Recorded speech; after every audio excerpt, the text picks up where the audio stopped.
Hi guys, I'm V and I'm a third year classical archaeologist and ancient historian at Lady Margaret Hall. And I'm Eve and I am in second year studying German and Spanish. Hi, I'm Marrium. I'm the senior access officer and a former English student. Hi, I'm Zamin. I'm a current third year medical student. So a few weeks ago, you guys sent us your burning questions about Oxford interviews, and today we are going to try and answer them. All of them. I love that. All of them. Okay, so the first question is, are you ready? I'm ready. What did you wear?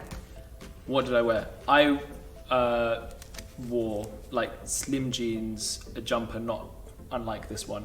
I wore jeans and a blouse from Topshop and my Converse, so pretty casual. It was freezing, so yeah, I didn't dress up very much for mine at all. We're not taking you based on what you're wearing, we're looking at how you think. So please, wear something practical, it's a winter, be warm, wear something you feel comfortable in, but just not a Cambridge hoodie. Yeah. Don't do it, guys.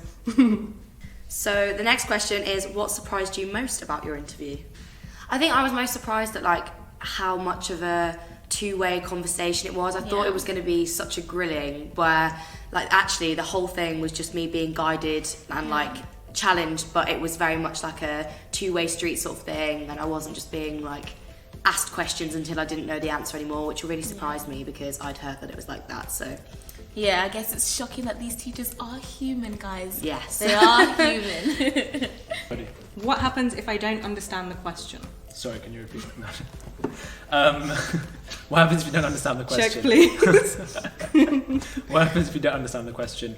I think it's more than okay to ask if they can repeat the question or phrase it differently. If it's about you haven't understood the concept behind the question or the actual phrasing of it. They're not looking for students who know everything, because students who know everything don't make good students. They often don't even make good teachers. It's about the teachability and basically seeing does this student, are they willing to learn, are they able to learn, and am I going to be able to teach them? Yeah. Because the people that you get interviewed by are going to be your tutors, and so it's important for them to sort of get a good feel about how you learn and how they teach. Yeah, I think that's so important, and they're not there.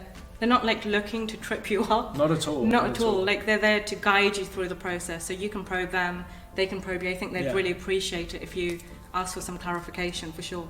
So the next question is, what did you do in between interviews? This is actually quite a funny story because I had both my interviews on the first day that I was here, in quite quick succession. So I had my interviews and then I was right, I'm going to go to my room, I'm going to watch the new season of The Crown, I'm not going to talk to anybody. And I sat in my room for about an hour and my mom was just go and find people, go to the JCR. Yeah.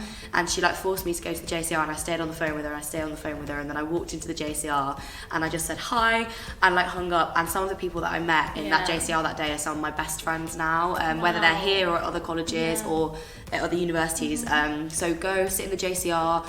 There's always social activities on as well during interviews. We did a treasure hunt the one night, and there's always, you can go in hall and eat and try the food. There's so much stuff. Oh, and explore Oxford, the Christmas markets and things. Exactly. Oxford's so pretty in the winter. I was going to say the same thing, that LMH try to organise lots of events and things while interviews are going on, so there's always something to do. Yeah. And even if you don't make friends with the people who are being interviewed as well, student ambassadors, we're here to help you guys. So if you want to have a little chat or have a little walk around LMH to calm your nerves, just find us. Yeah, it doesn't have to be a lonely experience at all. Everyone's in the same boat, so.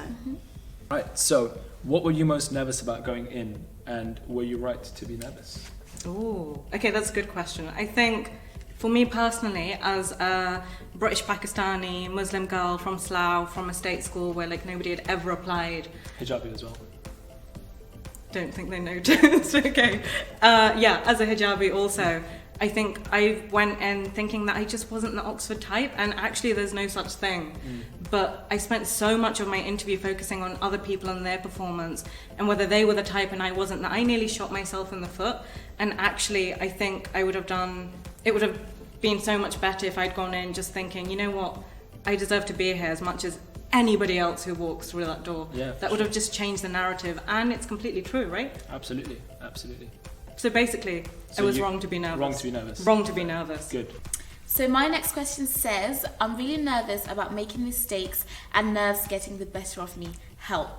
So the thing I'd say about this is the interview is not there to like trick you or to test you in a sense. They're there to kind of get to know you, see how you think, and like they just want you to think out loud, and there's no wrong answer. It's more about the process of how did you get here, how do you use your past experience, and there is like no correct answer. I walked in thinking they're gonna want to know like when was this historic date and I have to know it. If I don't know it, it's all doomed. No, they wanted to kind of see how has V used her school experience to apply it to a situation that she doesn't know, but she's gonna like rise above it. Do you know what I mean? Yeah, I came out of both of my interviews thinking I honestly did not say anything that was correct for the whole thing, because every time I'd answer, they'd sort of like guide me a little bit further in a different direction. But I think it's more important that you're showing like how you're coming to an answer rather than what the actual answer is. So show your thought process and your logic, and if there's logic behind your answer, then it doesn't matter if you make a mistake, because they don't want people that already know everything, because then what would be the point of you doing a degree? So and they also understand that you're going to be nervous. Like for a lot of people, this is a big deal. It is a big deal. So of course you might be nervous, and they're human. They understand. So if you're shaking, just calm down. Oh yeah, I was shaking like an absolute leaf in my German interview, and I was literally just like trying to like sort the papers out, and I was like, but it doesn't matter. It's okay. So chill, relax, and you'll be good. Next. Do I have to ask a question at the end of the interview? No, absolutely not. Unless you want to, in which case, absolutely do. But it's not in any way a part of us assessing you. Yeah, none of that. Having said that, I thought you absolutely needed to ask one, so I did ask one. What did you ask? The thing is, I don't know. I asked it, and then I was just so happy about asking it that I just didn't pay any attention. So she was like giving me an answer, not to, and I was just like, yes. I asked a question. I think it was something like, oh no, it's really cheesy. It's a while ago. It was like, what do you think I can take from this degree? Oh Lord. Cut it. Okay, next question is, are the interviewers friendly? And obviously each tutor is so different, and obviously as we said, they're all human, so they all have different personalities, but they're not there to like intimidate you or trip you up. It's just a discussion, an intellectual discussion about a subject that you're both really passionate about. I would say one thing, that they're very passionate, and if you are passionate too, then your interview will actually be a really enjoyable experience. So don't worry about them being like horrible, because that's just not why they're there. They're not there to be horrible to you. They're there to see what you've got and what you're made of. How did you prepare for your interview? I came in with a bit of knowledge about stuff that I wouldn't be expected to have knowledge about, and was asked questions about that. So when I got asked a question, I was like, okay, amazing, I actually know something about this that most people probably won't. Sort of launched into an answer, and as soon as like my tutor realized that I had some tiny level of competence on this particular topic, she stopped me and asked me something completely different. So that for me just showed and proved what they always say about Oxford interviews is they're not looking to see how much you know, they're looking to see how you think. I mean, I would say reread your personal statement. Yeah. If you say you've read the whole of Ulysses, make sure you've read the whole of Ulysses. Yeah, don't lie on your personal statement. Don't lie. Reread it, reread any written work. I remember like making extra bullet points. If I said I'd read this book, I then wrote things beyond what I'd said in the personal statement, just so I could refer to it in case they asked me any more questions. Things I wish I had done. Making use of the resources available to you by the universities. I just didn't have the foggiest that, for example, your school is linked to a college, and that college has an access officer who can come out to your school, that's me, and run an interview workshop, or that there were videos on YouTube, or that there was an interview guide. Definitely make use of all of these resources which are free to you. One thing I did do, I was hugely nervous about like sitting one-on-one with an expert in a field, or two-on-one, and I was in classes of like 30, I remember. Yeah. So just getting used to having like those intellectual conversations about, I don't know, stuff you've seen in the news. That tutorial sort of setting. Yeah, basically. Me and my teacher set aside some time like every week just to sit down and look through a poem, and we spoke about it for like 10 minutes, and that was really useful for just like that practice. Yeah. Oh, right. Would help if I read out the question though. Wow. Ooh, the cogs are pretty slow today. So the last question is, what is your one top tip? My one top tip is to never give up. In that interview, if you get to a point where you're like, I just can't do this, I've blanked out, don't think that's it, I'm quitting, guys, I'm gonna walk away. Just try, refresh, sit back, breathe, and then just say, can I have a second? Then try again. Just keep trying, because you never know when a good idea is going to come out, so don't give up.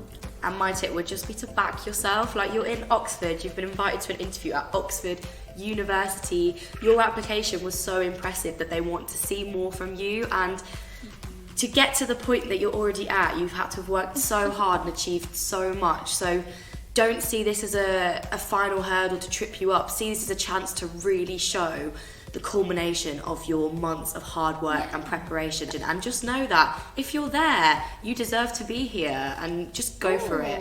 Feel empowered. Just go for it. Just do it. Just do it.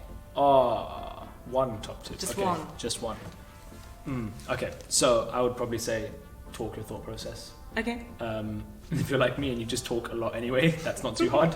But for some people, you know, you're keen and eager to impress, and you're like, okay, let me just go from question to answer, bypass everything in the middle, do all that in here, and then just say the answer, and they'll be like, oh my god, he's a genius, or she's a genius. Don't do that, because firstly, the answers are not always as simple as you might want them to be or think they might be.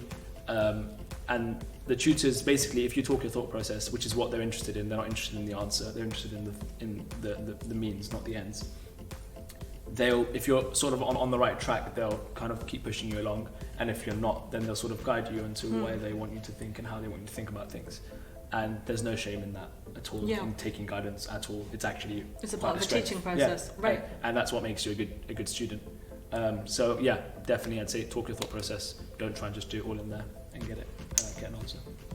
I think for me it would be go in there, be yourself, give it your best shot, and if it works out, then incredible for us. But if it doesn't, know there are only so many people we can take.